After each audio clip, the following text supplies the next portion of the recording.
குழந்தைங்களுக்கு தான் நீங்கள் திரும்ப திரும்ப ரொம்ப ரிப்பீட் பண்ணணும். ஒரு வருஷம் கற்று கொடுத்துட்டீங்கன்னா ஒரு காலத்தில் அது பெரிய சொற்பொழிவாளர் விளங்கும். அப்படி சொல்லி அதிக நேரத்தை எடுத்துக்கொண்டு நினைக்கிற தவறாக இருந்தால் மன்னிக்கவும்.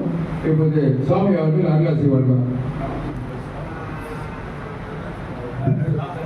முன்னதாக இந்த சந்தன மாலையை நம்முடைய கார்த்திகேயன் அவர்களும் அண்ணன் சிங்கார் அவர்களும் காஞ்சி சொந்தமல்லாருக்கு அணிவிப்பார்.